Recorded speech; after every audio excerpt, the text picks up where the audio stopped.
Hello everybody, welcome to session 6 on how to build a time tracker application with ReExt.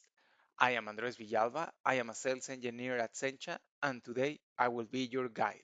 As usual, before we start, I would like to remind you that we have all the previous sessions on our YouTube channel.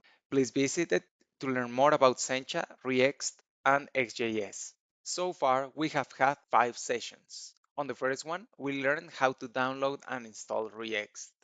On the second one, we learned how to create ReExt components inside React, and we took a look at a few of them. On session 3, we created our navigation by using a tab panel. On session 4, we created the login form and our session management system. On session 5, we created our first main grid called the admin grid, where the user gets to create the tasks and assign them to other users. Now we're about to start session 6. Today we're going to be dividing the session in two parts. On part 1, we're going to finish the admin grid that we worked on in the previous session. We're going to add the option to create, delete, and edit tasks. Afterwards, we're going to be jumping into a different application. We're going to be using Sencha Themer to style our application. You don't have to do it that way. You can actually use CSS to style your application. And we're going to learn how to apply the theme we create with Sencha Themer into our application. So without further ado, let's continue. So for now, let me tell you a few changes that I applied during the weekend. One of them is that on our admin grid, I added a new column. That column it's called notes, and basically all it has is text describing the actual task. Then, as you remember, we have that window that it's a custom XJS component, and I also added that field there. So here is text area field called notes. I added some height, and that's basically it. Okay. So far, this is how it looks.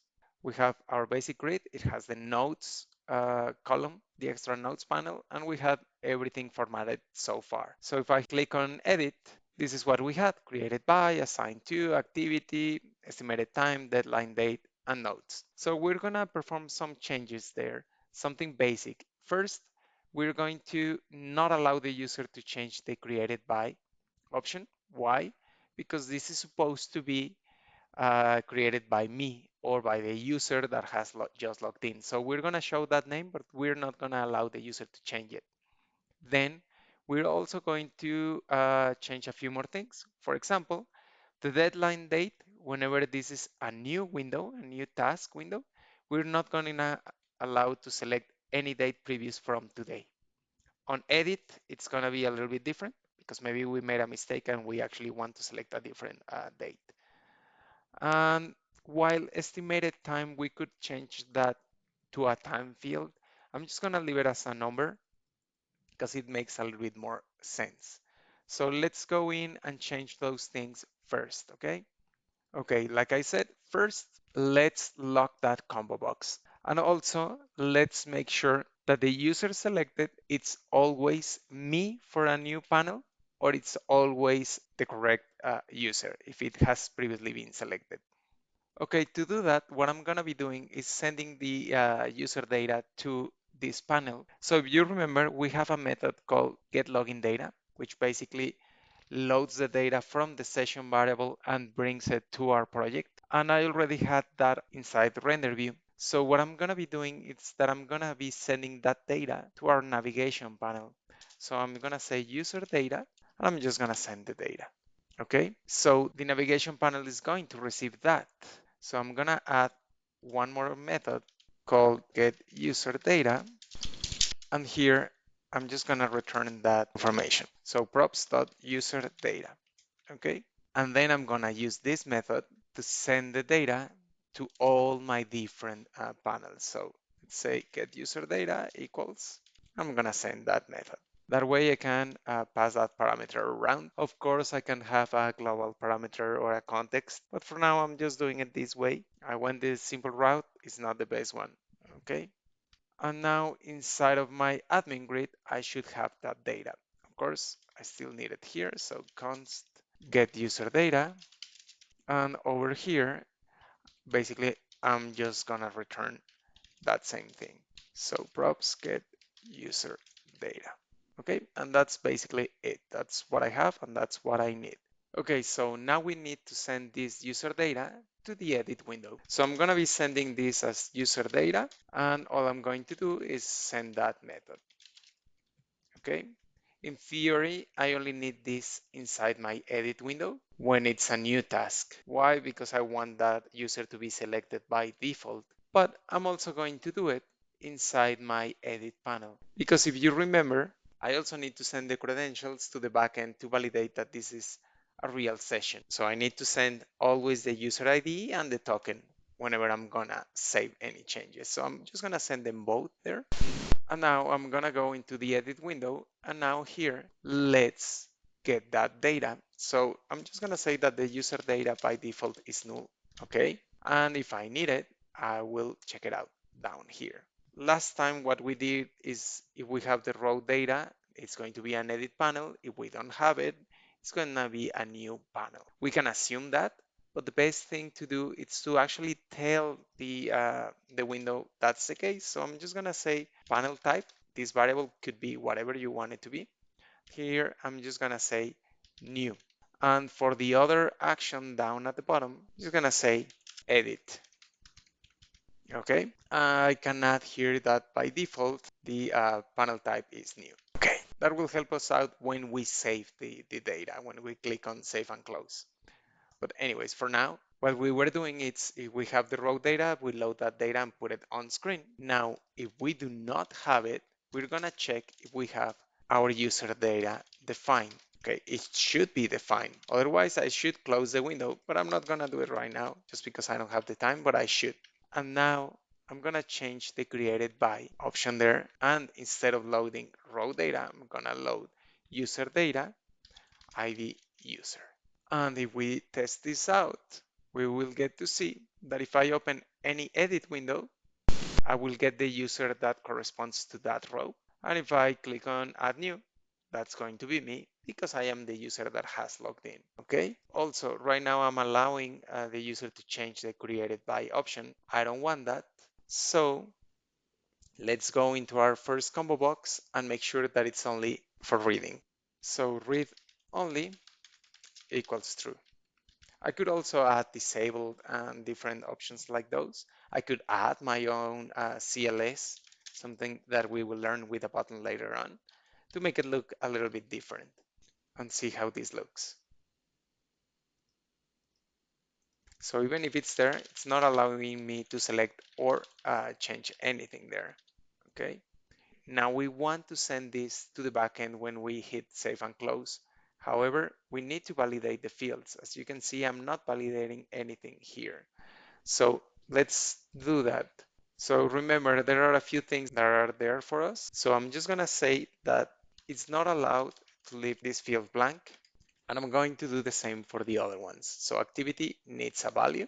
Same deal with the estimated time, same deal with date field, and the text area field can be left empty. And also let's here add the mean value option, and let's say new date. Of course, this is not exactly what we want. I'll do some changes in a sec.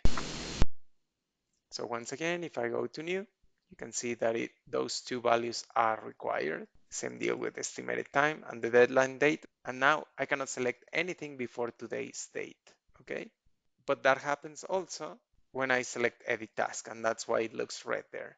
So how do I fix that? Well, instead of adding mean value here, what I'm gonna do that right here.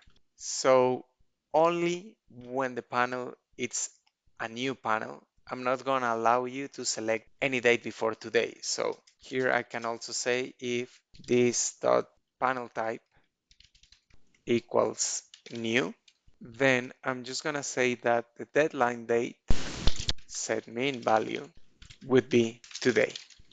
And as you can see, if we test it out, here it is. I cannot select anything before today on the new task panel. However, on the edit panel, it allows me to select whatever I need. Of course, I would need more rules there, but this is just to get you started and to get an idea, okay? And just like we have mean value, we also have max value.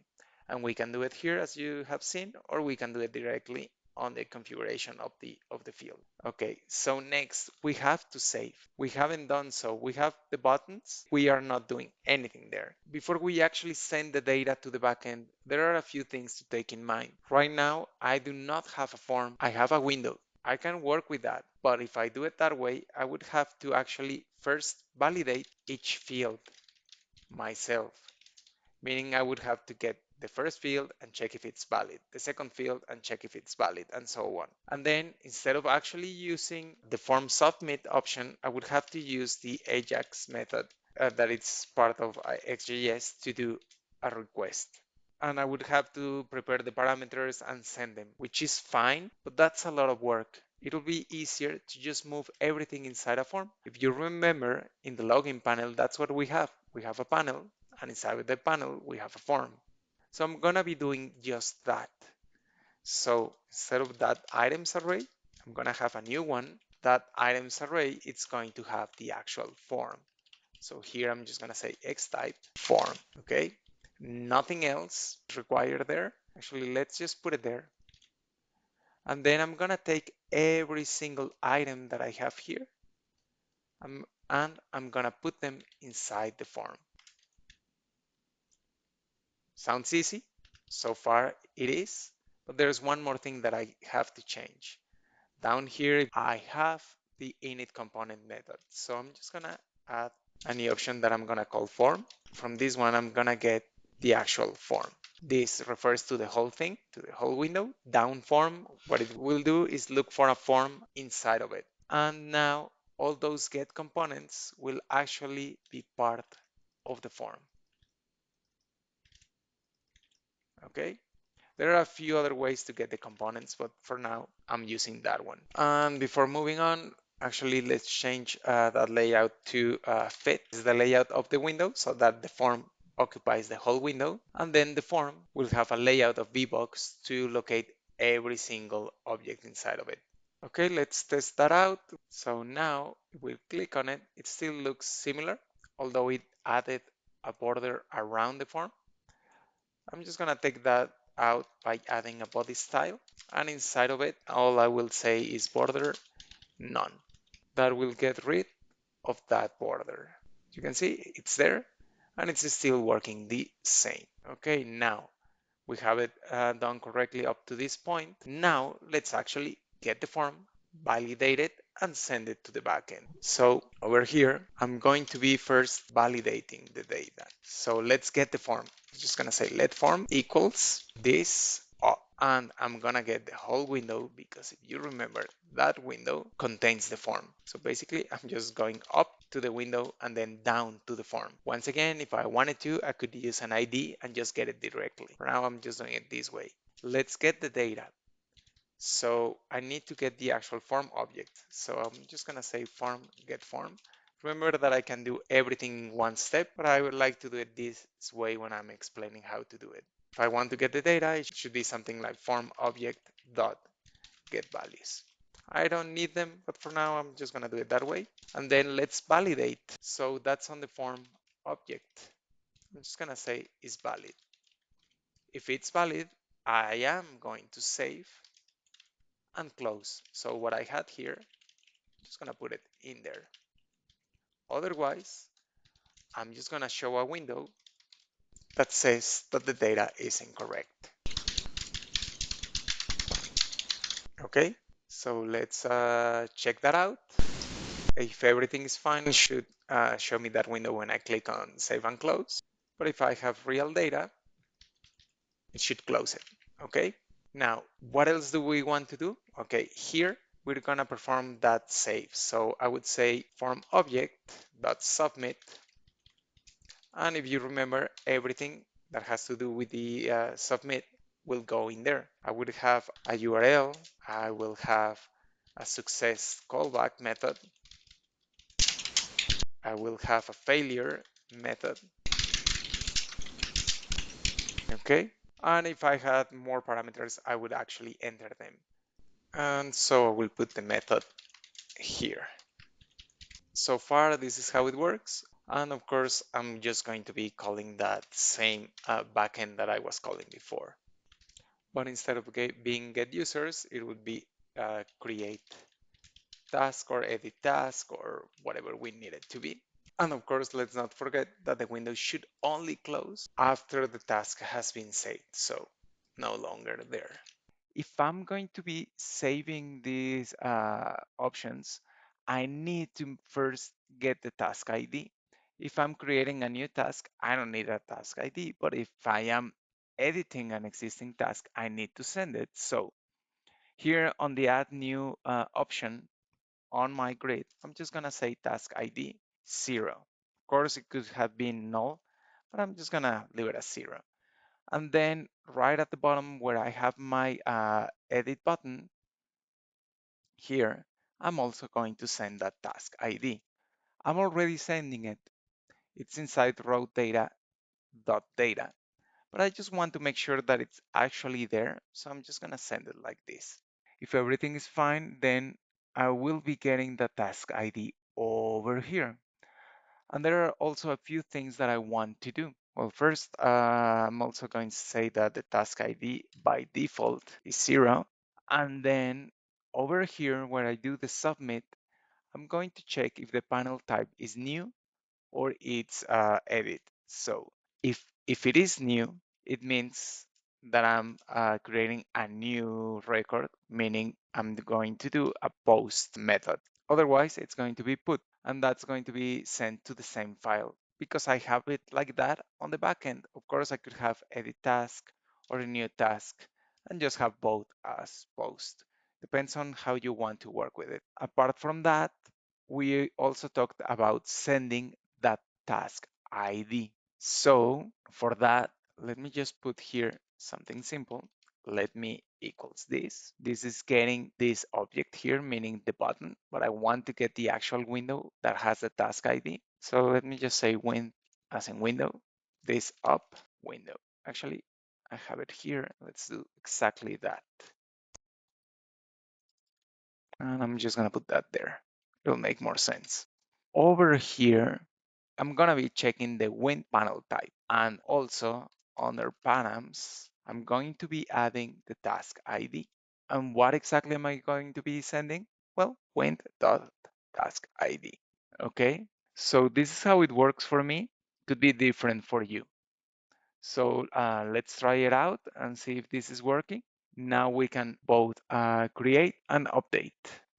So let's try the new option right now. Add new. That's me. I'm gonna assign it to Rafael. Gonna say lunch. Gonna give him 2 hours, and that's going to be on the 9th. And as notes, I'm just gonna say go to the cafeteria. Save and close. And there's something we didn't do last time that I'm gonna be doing. But for now, let's just click on it. I have a breakpoint there that's saying that it's coming back correctly. Gonna hit on play. And the window is not closing because we have a mistake. We'll fix that in a second, but let's refresh and let's see if that row was created. And as you can see, it is fine. It is there. So we made a mistake. We were looking for this window. Right now, this refers to this method here. So since we already have that window over there, I'm gonna close it like that. Also, when the form is valid, what I'm going to do is that I'm going to add a mask, okay? I'm gonna say saving.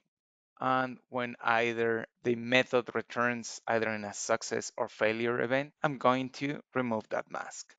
And I'm going to do it then for the other one. Let's save. So let's add another row after applying those changes. Say add new. Now I'm going to assign this to Emma. Let's say that's a customer meeting, 3 hours tomorrow, and meet customer online. Save and close. As you can see, I got that saving message and it closed. And there's one more thing that we want to do because right now I have to refresh to actually see the changes. What else am I missing? Well, I have to tell the admin grid to refresh. Okay, how can I do that? Well, I have to send the grid through this panel. That would be the easiest way to do it. It's not the only way, okay? Or I can send the store. Whatever works for us what I would be doing. So I can actually send the grid store. Once again, I'm naming it whatever I want. What I would do, actually, I have to do it in both buttons. So over here, I need it too. So inside my edit window, I'm gonna say grid store. By default, it's null. And then over here, after unmasking, after closing, actually before closing the window, it's gonna say that window.gridStore load. That's going to reload the store. So I could do it this way, or I could have a callback function. Let's try it out, but this time I'm gonna try it out with the edit option. So this one is assigned to John Smith. So I'm gonna edit. Instead of John, I'm going to assign it to Raphael again. I'm gonna put the word edit there, save and close. And as you can see, it has been edited. I did forget to do something simple, but let's check it out. So over here, I just have to check that win.gridStar. It's not null because we don't want to try to load the data if that's the case. Okay, so now let's test that out. I'm going to edit this one task. Let's say I want to assign that to myself, and that's going to be an internal meeting, estimated time of 2 hours, and let's just put that there. Save, and that one is assigned to myself. As you can see, it worked just fine. Okay, okay, now we are almost done with the edit window. I will come back to it in a few minutes. But right now, since I am doing all the communication with the backend, let me finish that. We have the admin grid and we have a delete row button there, and we haven't actually programmed that one. So let's do that. Let's send a message to the backend to actually delete the row. So if you remember, when you click on the delete button, you get a confirmation message. And if you click on yes, we are going to actually perform the delete. So for that, right now, I'm going to be using Ajax. So that's basically like this. We do a request. And what goes inside the request, it's quite similar to what we have over here. So I'm just gonna copy that for now and paste it there. Okay, I'm still going to call the edit task endpoint, but now I'm gonna call it delete. Okay, I'm gonna send the task ID, but this task ID is not saved exactly here. We have to actually get it. So let's get that task ID and send it. And to do that, we're going to use the store. Let me just put it here. It's gonna say let task ID, and we're gonna get it from that grid parameter. We're gonna get the store, okay? And we're gonna get the current row index, okay? That's gonna get us the whole row. Now I want to get the actual task ID. Well, I can get it with get and the name of the parameter on the grid. If I'm not sure, I can go over here and just look for it. Where is it? Here. And actually not on the grid, on the store. And once we have that, we have it here. And now we can send it to the backend. And just like with submit, we have a success callback function. And we also have a failure callback function. Okay, so basically I'm going to be doing the same. I'm also going to display a mask. So let's actually do it like this, grid mask, deleting. If everything goes right or it doesn't, I'm just going to unmask, okay? And if that row was deleted, then what I'm going to do is reload the store, okay? And that should be it. Let's test it out. Let's see, I'm going to delete the first task. So let me show all the columns. There it is. Let's delete it. And the task is gone. But in reality, I am not deleting the actual row. What I'm actually doing is just putting it as hidden. So I'm just performing a logical delete. Of course, this is something that I can change on the backend, and I can recover that row by just clicking on it again. Okay. Okay, so let's continue applying some fixes. There's something that I noticed. This is what happens when we copy and paste. On the add new button, I included the ground parameters. That should be actually just the actual button where we're clicking. So we want to reference the grid. Instead, what I would do is just get the grid from the button. So on the button, we can call the up method and get the X type grid. So that way I'm getting this grid over here, okay? Because if I wasn't doing that, this would be throwing an error. Another thing that we have to check, well, we don't have to, but something that will make this a lot better is actually having the grid sorted by a specific column. Right now, we look at the store, we don't have any sorting options. So let's add that one. Let's add a sort default. And this is quite simple. All we have to do, it's inside the store, add the sorters property, which is an array because we can have more than one sorter. Inside of it, all we have to do is indicate which property we're going to be sorting by.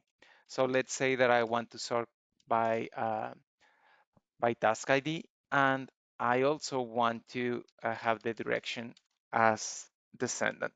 And let's try that out. So now it's happening here is that I have the newest task at the top, and we can go in and check that here. Okay, this is going to be sorted by task ID.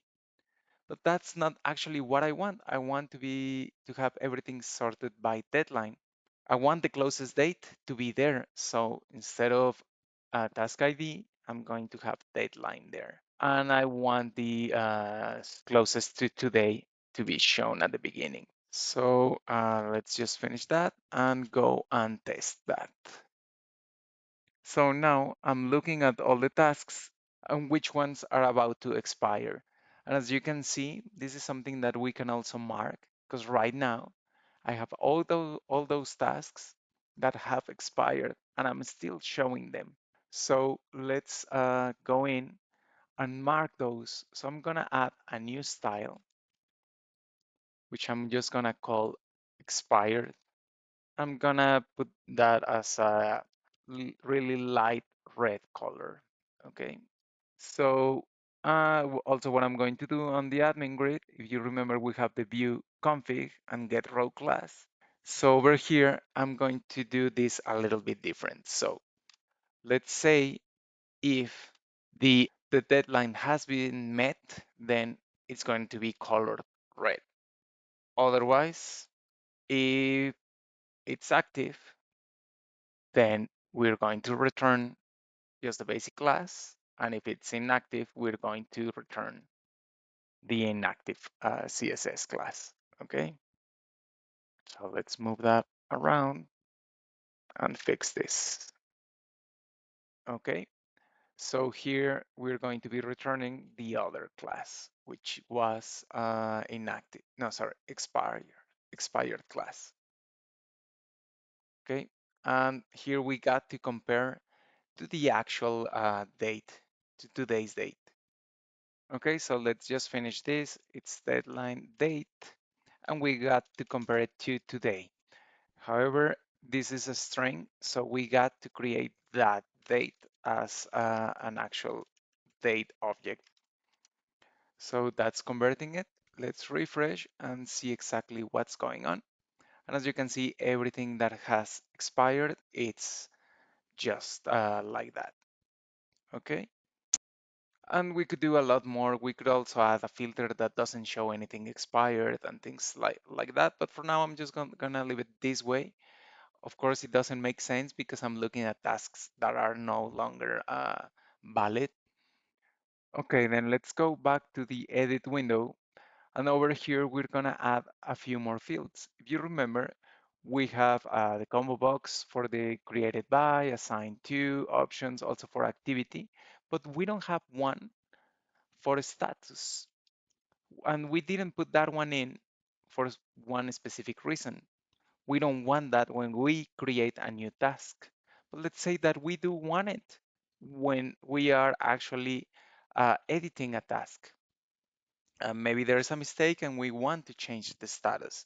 So let's just do that. Let's add it in. So over here, that's the that's status ID. And over here, I'm just gonna make the exact same change, okay? And now this is going to come from get status. Okay, and if everything is correct, we should see it right here. So that's the status, and we should be able to select a value there, okay? However, we are not setting up the value by default. Well, not by default, but the one that it's actually selected at the beginning. And also on new, that field there shouldn't be available. So let's do that. First, if you remember when we opened the edit window, we had all these lines here to load the data, but that was because we didn't have a form. Now that we do, this should be easier. Let's take that out and let's get the form and set the values. That way, I'm just gonna send the raw data here and most of it will work. This is a lot easier than what we were doing before. So let's hit it on edit. And as you can see, pretty much everything was filled out for us except the date. And that's just because of a simple reason. If you remember the date, it's actually a string. I need to convert that into a real date as it is here. So I could just reactivate this line, or I could have overwritten just the deadline date into an actual date. So this makes a lot of sense, makes it easier when I have more fields. I don't have to send each value to it. I can do all of them in one go. Okay, and also if instead I'm creating a new row, what I'm going to be doing is hiding that status field. So status, that should be the name that I have here, status ID. And I'm just gonna say set hidden true. Okay, my backend knows that it's gonna ignore it even if it's got a value, but the front end now it's hiding it. Sorry, I made a mistake there. It should be status ID. And now if we go ahead and test this out, it should work. So if I hit on edit, we can see that the status is there, although we see an issue at the bottom.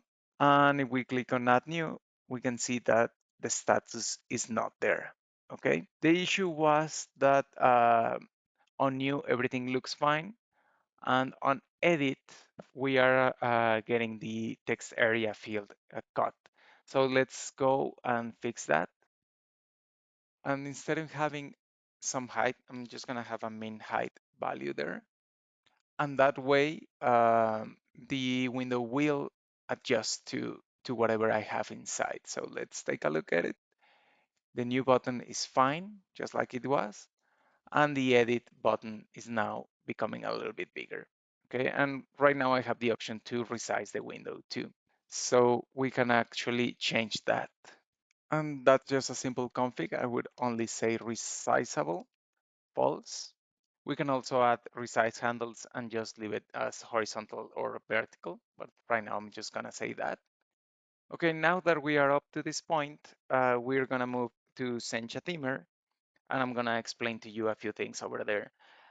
I'm gonna keep on adding to the grids. For example, I'm gonna create a toggle button later, but I'm gonna do that on the next session. Okay, let's move on. Okay, now let's move on to theming our application. Like I said at the beginning, we need to follow a few steps. We need to create or open an existing theme with Sencha Themer, of course, make all the modifications that we want. Then we must prepare our project for that custom theme. Afterwards, we need to export the theme into CSS and import that theme into ReExt. Finally, we need to go into our main JSX file and apply the theme. So I'm going to be explaining all of that in a few minutes. It's not complex, it's just something that we need to do. Okay, so let's open Sencha Themer. Just make sure before you do that you have Sencha command and you have Java installed. Once you do, you will get a window where it will ask you for the theme name, the app, the toolkit, and the base theme. So first, we need to decide that theme name. It can be whatever you want, but it must start with the prefix theme dash. This is because ReExt requires it this way. So let's say I want to call it time tracker. I would only say theme dash time tracker as the theme name. In this case, I will be creating a theme called custom. So I will say theme dash custom. Then we need to select a folder. It says to select an app or workspace. Do not select your actual application. This is for XJS projects. We are creating a ReExt project. So instead, select any folder you want. Create a new folder anywhere you want on your file system and select that one. When we click on create theme, it's gonna create an XJS project and it's gonna put the theme there. But anyways, so select any folder, then select the toolkit. Make sure that this matches the toolkit you are using on your application. So if you are using classic, select classic. If you are using modern, select modern. There's also an option for a universal theme that will let you style both. You can select that one if you want, but your ReExt application must be either classic or modern. And finally, we need to select a base theme. This is kind of like the template. So as you know, we have several different themes, material, Triton, classic, and others. So this is the starting point. So just select the one that closest matches what you want. And once you do that, just hit on create theme and your theme will be created. Okay, now that we are happy with our theme, we need to take it into our ReExt project. This is where it might get a little bit confusing, and this is just for now. We are working on something to make it a lot easier, but for now we have to take it by hand. So we need to go into our project, into our build folder. So that will be located under our project slash public slash our SDK slash build slash and the name of the toolkit. So either classic or modern. Notice that we need to have our local SDK. This won't work with the remote SDK, at least not for now. Then we will create inside of that folder a folder named theme custom because that's the name of the theme that I created before. Inside of this folder, we will create a resources folder, okay? And inside that resources folder is where we are going to put our theme. So let's go back into Themer. Let's select Publish, Export CSS, and save it inside that folder that we have just created, okay? That's going to be a zip file. Next, you need to unzip that file and put its contents inside the resources folder. And finally, like I was saying, let's just go into our main JSX file and change the theme. Of course, we need to ignore the prefix theme dash. So if my custom theme is called theme dash custom, I'm just gonna type custom there. And then let's refresh our app and it should be working fine. So let's see how it's done. Okay, so let's create our first theme. I have already opened Sencha Themer and I'm gonna be hitting on create theme. We already talked about all the options that are here. So first I must specify a theme name. Remember that it must start with theme dash and then I can give it any name that I want. So I'm just gonna call it webinar for now. And then I must select a workspace or a folder where to create this theme. If I already have an XJS project, I can put it there.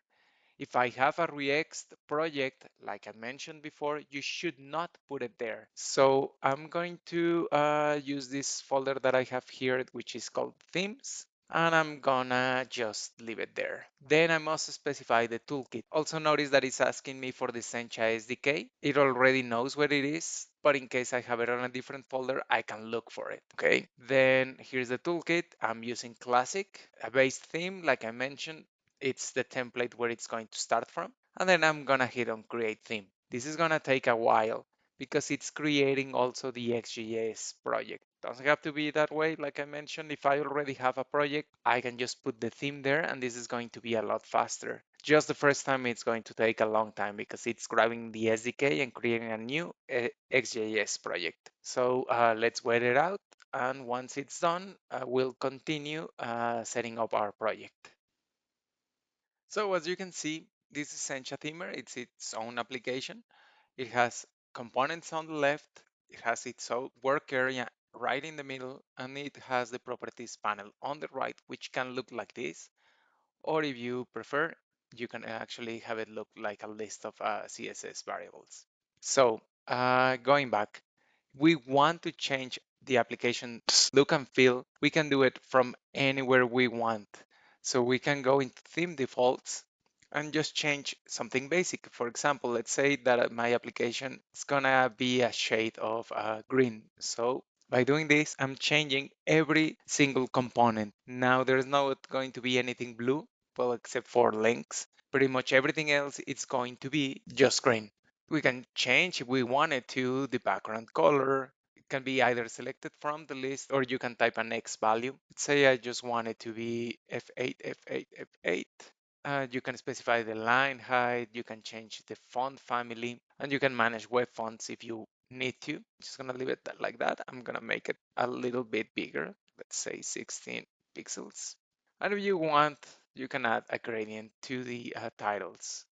Just as an example, I'm gonna take that out. For now, that's all you can change for the defaults. If you want to change more, well, if this was a modern application, you would get a few more options, or you can just go in and start changing options for each different component. For example, here we have these small buttons, small disable, the medium button, the large buttons. And as you can see, the large buttons are looking kind of weird. So I can close all the sections and just look for the large button. And I'm gonna change it a little bit. So I might change the line height, let's say 28 pixels. And now that looks better. There are plenty more options that you can go in and change, as you can see here. So different events, different states, you can go and change. We have some others. We have form fields. For example, I can go and check how the checkbox and radio buttons look. Same idea with the color picker, the date and month picker, the display field sets. You have a basic HTML editor, the number field, slider, tag field, and text field. I'm not gonna go looking through all of them. You can do it in your own time. Let's say I want to go into the grid, and here I can also go and change a few things. For example, I have the grid column header, which refers to those over here. I have the row numberer. I have the grid row cell, either on focus, over, or selected. I have the grid sort. I have trigger, empty grid, and paging toolbar. So let's say that I want the icons to look a different color. Let's say the same shade of green I selected for my application. Well, as you can see, you can change several things. You can change the font size. You can change the background color if you wanted to. You can do plenty more things. And of course, I'm selecting kind of like at random, so things might not look exactly as we expect them to. But let's not worry about that. We also have windows where we can take a look at the different options from the window. And we also have something called UIs. And this is to create your own style, separate style. So for example, I want to create a style, say cancel button. So I'm just gonna call that cancel button. And we can use that one later on. So when I create a UI, instead of modifying all the buttons, it's just going to modify buttons that have that UI applied. So let's say that this one, instead of green, since it's a cancel button, it's going to be a shade of gray. The border is also going to be a shade of gray. Let's put something darker there. Let's see the font, it's actually just going to be white. And that's my cancel button. Of course, there are more things that you can go in and change. All those options are the same ones that the main button had.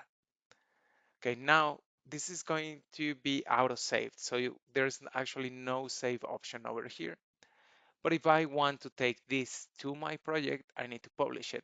And the easiest way to do it is to export this as CSS. And the best idea, like we mentioned, is to save it inside the public folder XJS build classic, since that's my toolkit. And here I'm gonna create a folder with my theme name. So I called it webinar, and that's exactly what I'm gonna call my folder. Inside of it, I'm gonna save this zip file. And once it's done, I'm going to uncompress it in that same folder, and I'm gonna put it inside resources. Okay, so let's go into our project. And here's our zip file. So I'm just going to uncompress that one here. And when this is done, I'm just going to rename that folder into resources. Okay, it's done. So like I said, that's going to be resources. So we have our classic folder with all the basic themes. We have created our own theme there, and that's located inside the resources folder. If you want, you can delete that zip file. We don't need it anymore. If we export our theme again, then we'll put it there. So like we said, all we are missing is the theme name. That way we're gonna apply it. So I'll go here and I'll just type webinar as my new theme. If I want to go back to the previous theme, I'll only have to change it to Triton or whatever I had before. And now if we look at our project, this is how it looks like. Okay, so I'm just going to start my session and let's see how this works. And there it is. I know it's not the most beautiful example, but here it is. Okay, let me change that back so that you can look at how it used to look before. And that's how it used to look. Okay, so that's pretty much everything that there is for Sencha Themer. It's not complex, like I said, but it's something different. But let's say that you want to change something else. You want to maybe change some design by using CSS. We can do it. It's easy to do. Let me show you how to do that. So just like last time, we need to include a CSS file. So I can use that one that I created on the previous session, or I can create a new one. I'm just gonna be using the same one. I need to reference a class. Any class will work, so I will just call that my button. And I need to define this class inside my CSS file. So let me open that one. And if you remember, I created already two classes there. So now I'm gonna create a bunch of classes to be used by my button. So as you know, that's the name of the class I selected here. So over here, I'm just gonna have that same name. So let me show you exactly what's happening. We take a look at this button and we inspect it. We will get to see that we have here several options. For once, we have the A tag, the anchor tag, that has that name over here. Here it is, my button. Then we have a bunch of sub tags inside of it that allows us to change the icon, the text, and things like that. I already know exactly what to select and what to modify, so I will go straight to what I need to do. But take in mind that some things will have to change from the inside tags and not the outside. So let's say that I want to change the color. That's pretty straightforward to do with the actual button. So for now, let's say that I want a different color. Background, color, and let's put a shade of blue there. And this is not gonna work per se because there's going to be another modifier that is going to change the color. So I'm gonna say that this is important. And now it looks like this. Hard to tell what's going on, but it's there. Let's continue updating that button. Let's say also that we want to change the color. Okay, this is where a few things will change. Instead of changing the color to the class my button, I'm gonna be changing it to one of the children it has. For my button, I'm gonna change the X button inner class, and I'm also going to change the X button icon element class. As their name refer, one is the text and the other one is the icon. So I'm just gonna say color plain white. This is what we have right now. So I have a blue button that doesn't have any rollover version and nothing special. So let's change a few more things. I'm also going to change the border and the border radius to make it look a little bit different. So border, I'm just gonna say 2 pixels solid and 369 as a blue color. Let's say that's important. I'm gonna add a border radius of 32 pixels, which is also important. Okay, and let's check that out. And that's how it looks right now. Let's change it a little bit more. I'm gonna change the padding. I know this kind of button has a 7 pixel padding on the top and on the bottom. So I'm gonna add a few more pixels to the right and to the left. So let's also say that's important. Okay, and that's going to look a little bit better. And now, if I want to change the hover color, I won't do it with a CSS state. Instead, I will do it with another class name. So I'm gonna have my button, and the class name I'm gonna change is it's X button over. This class affects the main A tag. Now I'm gonna select the color, in this case background color, and I'm gonna make it a lighter shade of blue, which is also important. And as you can see, it is now working. Okay, but anyways, I think now it is everything that I have to show you for styling. So now let's move on to the last part of our session, which is the questions and answers. If you have any more questions, please leave them here in the question panel, and I'll try to answer as much as I can. Okay, thank you. Let's move on.